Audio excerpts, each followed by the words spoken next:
Olá, eu me chamo Priscila e hoje eu vim aqui falar sobre a obra literária de William Shakespeare. Essa obra fala-se de contratos, uma espécie de contratos. Vou contar um pouco da história. Na Veneza, se passou-se na Veneza. Antônio era muito amigo de Bassanio e era bem estimado. Antônio era tido como uma boa pessoa, um cara honesto, íntegro, cristão. Bassanio era um jovem aristocrata, porém não possuía bens, não tinha dinheiro. E Sherlock era um judeu que vivia de emprestar dinheiro a juros, que naquela época era muito criticado pelos cristãos. Então, o que foi que aconteceu na história? Bassanio soube de uma princesa, conheceu uma moça que morava em Belmonte e que para visitar essa pessoa e tentar conquistar para poder casar-se com ela, ele tinha que custear uma viagem e ia precisar de 3.000 ducanos, que é uma espécie, é o dinheiro da época, né? E ele foi pedir esse dinheiro ao Antônio emprestado. Antônio, como muito amigo seu, não tinha esse dinheiro, mas também não tinha como negar. Antônio não tinha dinheiro, mas tinha crédito. Então ele disse a Bassanio que se ele conseguisse em seu nome, algum credor que emprestasse esse dinheiro, poderia utilizar.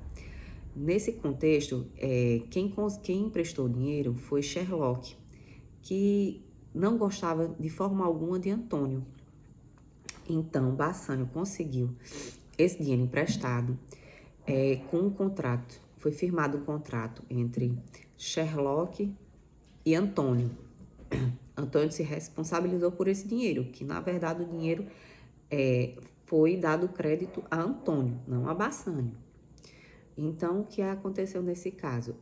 Ficou estipulado um prazo de 3 meses para que Antônio pagasse esse dinheiro a Sherlock, sendo que a cláusula que Sherlock colocou, que se não pagasse esse dinheiro, então se vencesse a dívida sem um pagamento, ele teria o direito de retirar uma libra de carne do corpo de Antônio. Então, assim seguiu-se a história. Bassanio pegou o dinheiro, foi visitar Pórcia.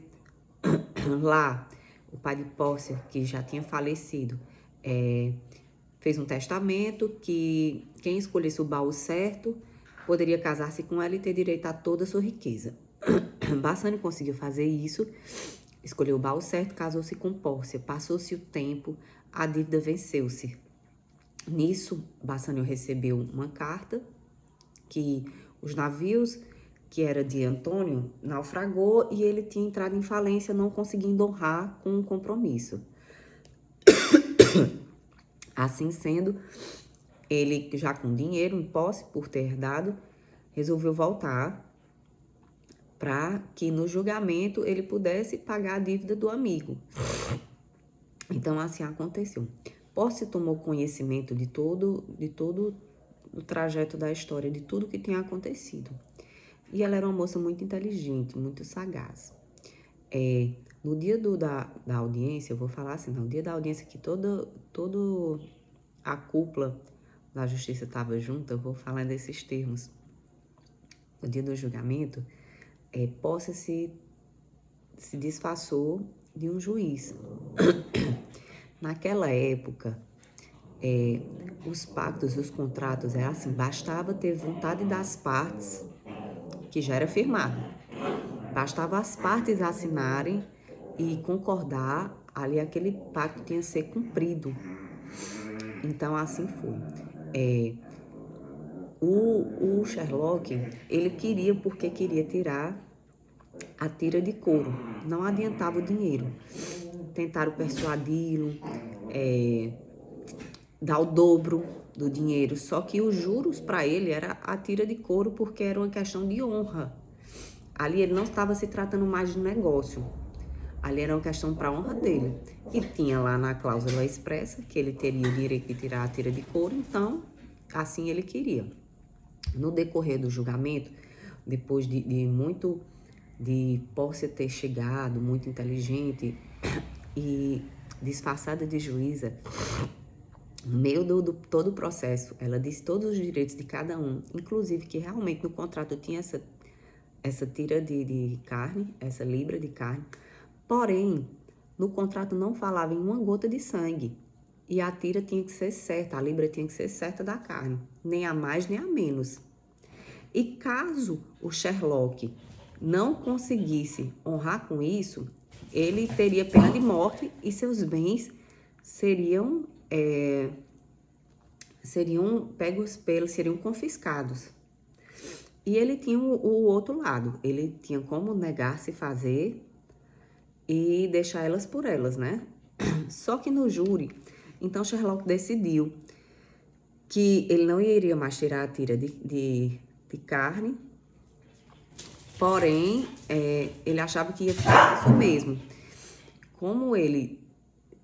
Aí o que é que tem uma das cláusulas na época da justiça veneziana? Que ele ia atentar contra a vida de um veneziano, em troca disso, a corte poderia pedir sua pena de morte e confiscar seus bens, tendo o Antônio metade dos bens e o governo a outra metade. Porém, nesse decorrer, Antônio decidiu não querer a parte dele. Vamos voltar um pouquinho atrás. A corte deu perdão e Antônio pediu que a parte que lhe coubesse fosse da filha na morte, quando o Sherlock morresse, fosse da filha dele com o marido, que haviam fugido. Assim, eu tô falando em partes, mas é muito interessante ler o livro para vocês entenderem melhor. E outra cláusula que a corte colocou, e o Antônio, era que ele teria que se tornar cristão para não ter a pena de morte. E assim foi. Ele tornou-se cristão. O que é que eu vou puxar um pouquinho aqui para os dias atuais? Os dias atuais, esse tipo de contrato, principalmente no nosso Código Civil, pela nossa Constituição Federal, é inválido. É inválido porque, primeiro, é o princípio da dignidade humana. Como é que eu vou pagar uns juros com minha vida, com minha própria vida, que eu não posso me recusar a viver? Então, já parte daí. Parte que o objeto é ilícito, porque eu vou falar em 2 pontos ilícitos, que tanto o objeto do empréstimo hoje, na nossa legislação, é proibido, a não ser por instituições financeiras, não entre pessoa física, de emprestar, é ilícito e é ilegal.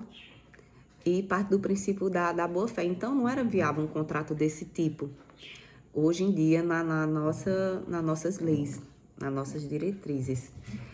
Vale ressaltar que a gente está falando de uma obra antiga, porém, eu digo assim, uma obra antiga, mas se você analisar outros aspectos muito atual, que dá para a gente tirar muito proveito, porque como é um breve resumo, um breve vídeo, eu não tenho como explanar tudo aqui para vocês.